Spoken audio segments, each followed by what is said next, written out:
Hi everyone, Rory at Clawdon Painting Studio here. This video we're going to look at painting this Napoleonic French light infantry Voltigeur. I converted this from a couple of different Perry miniatures plastic kits in the previous video. We're going to be aiming to paint him to a slightly higher standard than has been seen in my introduction to Napoleonics. I'm going to use some layering and we're going to end up with an achievable result, but it does take quite a bit more time than what I've shown previously, which has kind of been either a lot of overbrushing and dry brushing or just one colour and then a wash over the top. It was primed with some Halfords grey. I have then used a bit of Vallejo Off White to dry brush round about the Colpack on the head and the backpack there. The textured surfaces like the fur of the Colpack and the pack will use some Citadel contrast paints on there. It's really good for textured areas. It'll just do the base and shade all in one. And also the flap, if you like, that's on top of the Colpack. That's a bag for rolling up in. That's a nice bright yellow, and yellow and other bright colours work better over white, so just taking a bit of time to lighten that. When we come to paint that, it'll be a bit easier. The largest area of one colour on this model is the jacket, and overalls. They're going to be a deep blue. I'm using the Wargames Foundry French Blue Triad for this, which gives you a shade layer, your mid layer, and a highlight layer already planned for you in 3 separate pots, so you don't need to do any mixing. You get nice consistent results over a large number of models. I will boost the highlights a little further by adding in a bit of Coat d'Arms High Elf Blue for the final highlights, and get back to you once we've applied the blue. The blue has been applied. So we got 4 layers essentially. The Foundry French Blue shade, mid-tone and highlight shade, with also a final highlight with some added Coat d'Arms High Elf Blue with some of the light French blue. The light infantry uniform is actually a little bit simpler than the line infantry uniform to paint. Our cuffs are blue and the lapels are blue. They would be red cuffs on line infantry and white lapels. So everything is this dark blue. Typically the breeches were dark blue as well. These sculpts have overalls, so you could do other colours. I have just decided to stick with the dark blue. The rear of the model, there's a little bit of the dark blue turnbacks. Again on line infantry, these would be white. So here they are dark blue with some white piping that we will apply later. Next up, I think we will take a bit of time to tackle the musket and the gourd. I'm going to be using 3 browns, Vallejo flat brown, a first highlight of Coat d'Arms hairy brown, and a final highlight of old, as in 1990s Citadel Snakebite leather, not the Snakebite leather contrast paint. It's a light and warm brown. I quite like it as part of this little triad that works for me, but you could use something like Vallejo model colour light brown instead. So we're back after painting in the musket and the gourd would be used as a water bottle. So I think the gourd is the best place really to sort of see the effect of our layering. flat brown all over, then hairy brown, and finally a couple of little circles of the older snakebite leather. I've also placed some of the flat brown on the hilt of the short sword and the end of the sheath, and also the scales on the chin there. These areas are going to be painted brass later, and having a brown background for that will look a bit better than just over the grey. If we miss any bits, it's alright because it's going to add a bit of shadowing. Next step, get a couple of contrast paints out. I mentioned them earlier. Gore Grunta fur for the pack, a nice warm brown there.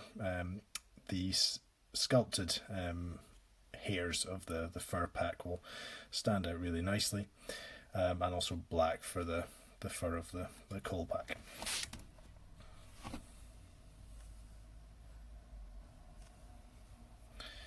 One little tip when doing the pack is to try and leave a bit of a white border, because there is a white line there, and it just means you're going to have a bit of an easier time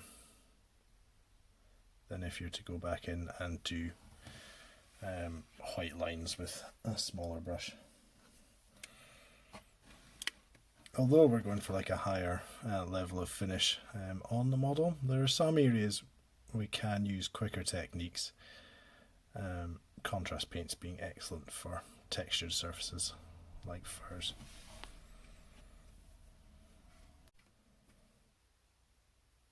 So with the black, black Templar applied to the Colpack and Gore Grunta fur applied to the pack, we're going to use a bit of Vallejo model colour black grey to paint in some areas in black.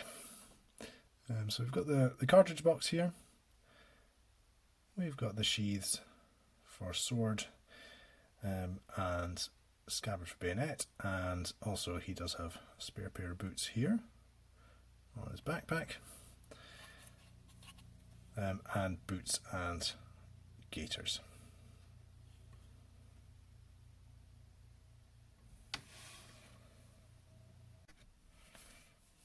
Okay, so black has been applied to boots and gaiters, our scabbards, the boots on the pack there, and the cartridge box.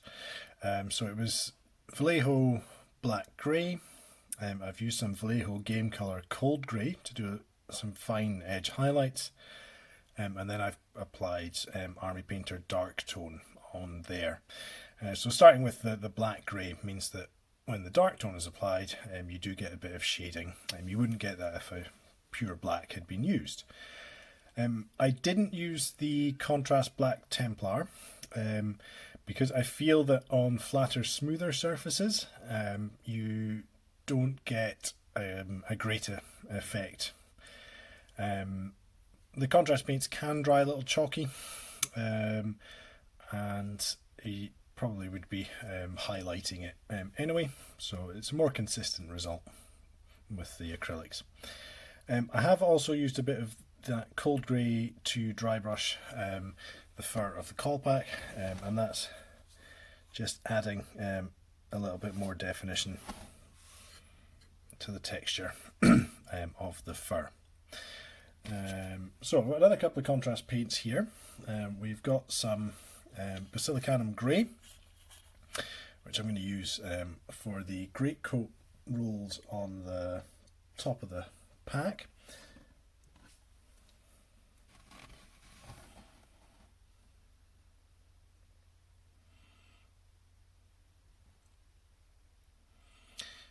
The useful thing about Bascilicanum grey is that it's in this position. It's also going to work to define the three straps that run over the top of the pack, in addition to solidifying a grey colour for the Greatcoat.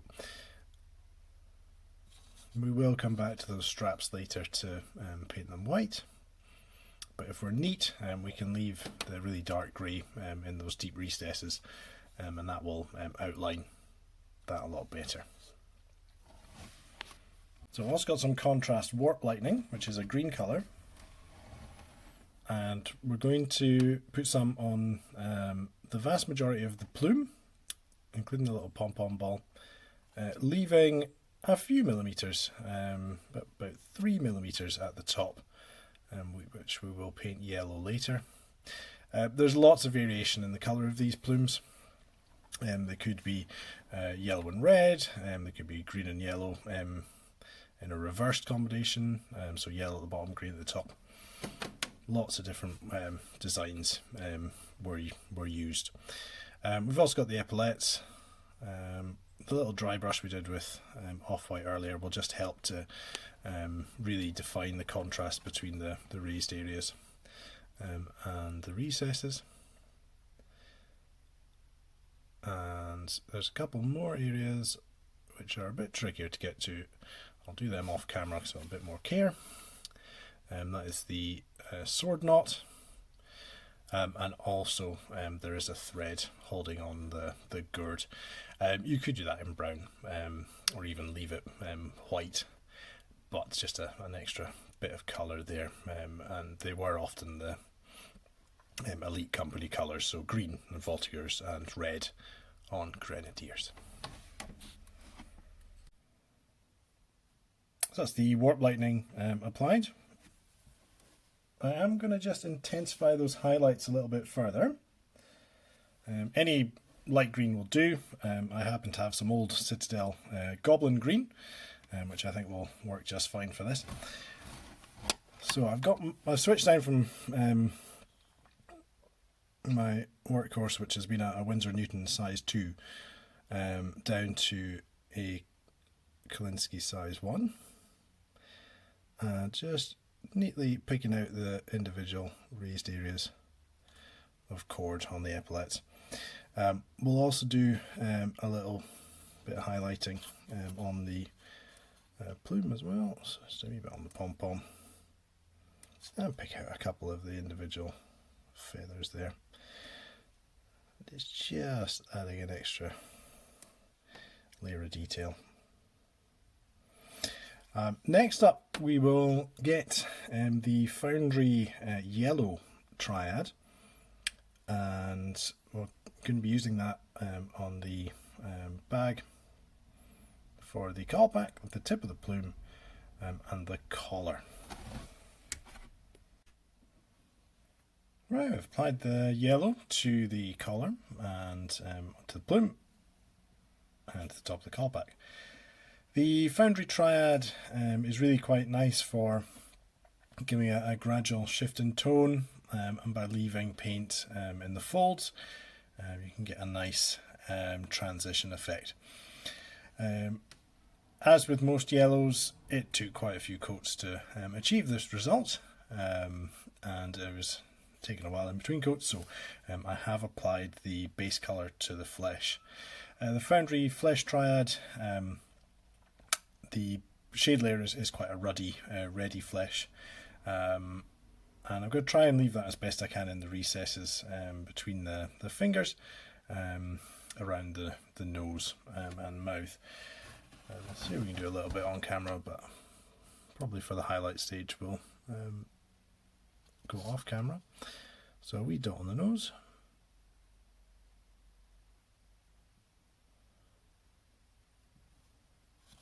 Start to pick out cheekbones. And chin.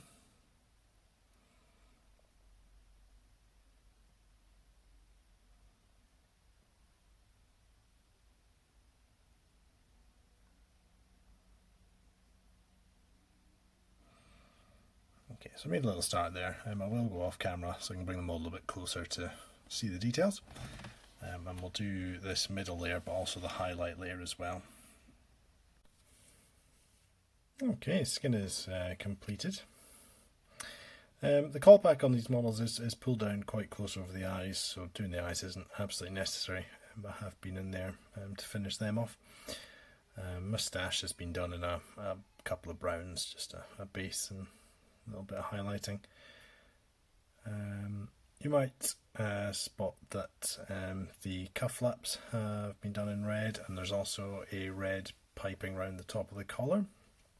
I did apply a little bit of Off White and then some of the contrast Blood Angels Red. It flows into the cuff flaps really quite well, and I won't need to go in with another shade and wash. The next step is probably almost the most laborious one on Napoleonic figures, which is doing all the white for the straps. We also have the waistcoat to do in white. Straps on the pack as well. A little bit of piping to do on turnbacks. The lapels can't really be seen on this model, but on ones without a musket against the chest, you could do little vertical lines. The colours I'll use are coat arms 11 grey.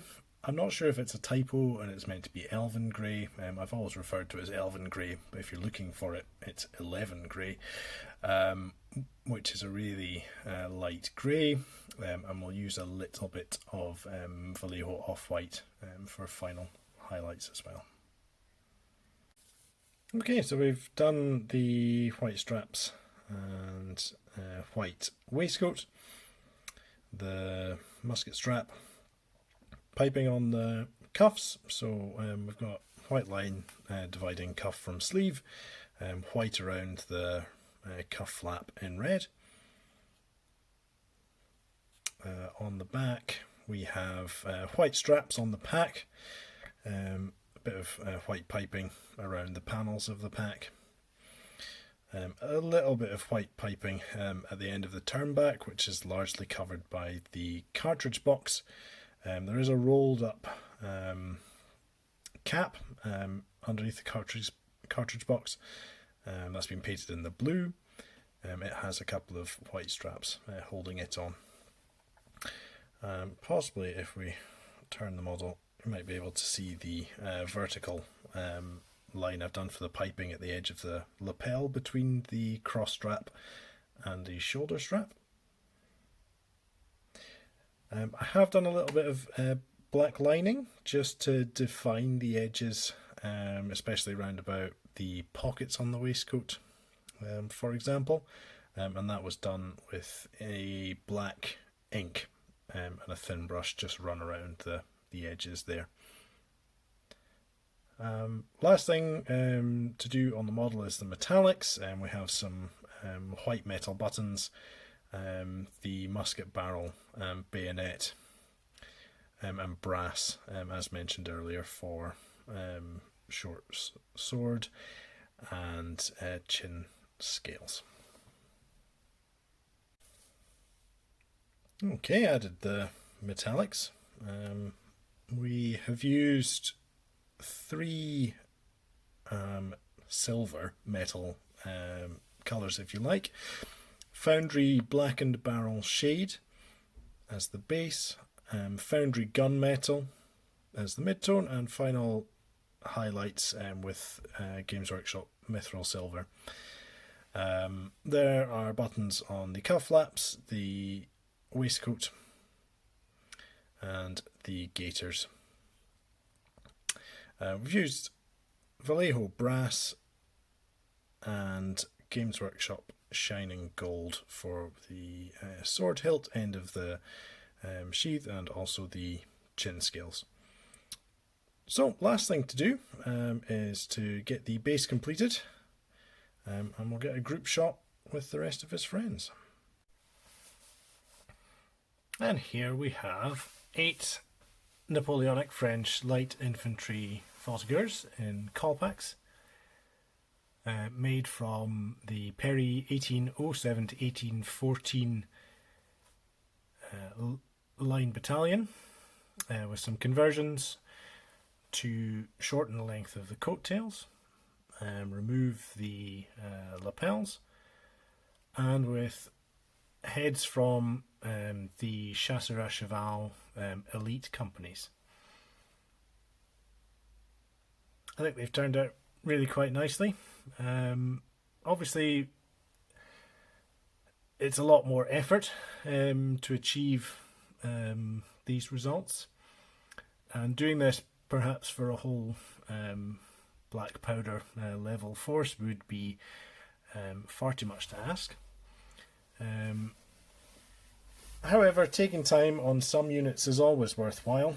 These skirmishers are a little bit different to the rank and file, so spending a little bit of extra effort on some units can produce really nice results. So this video was a bit different in that the painting was a bit more in depth, and also I did a lot more off camera with sort of updates of the various stages. The reason for doing so is that painting through a camera is quite tricky, and with the extra levels of detail I was keen not to make any big errors. In time, if I can improve my setup, then I might be able to actually show the painting of the different stages. But please let me know what you thought of the approach that I took in this video. If it's a bit too confusing, if it's a bit too jumpy, let me know. I'll try and rectify things for the next time I do a more advanced look at painting.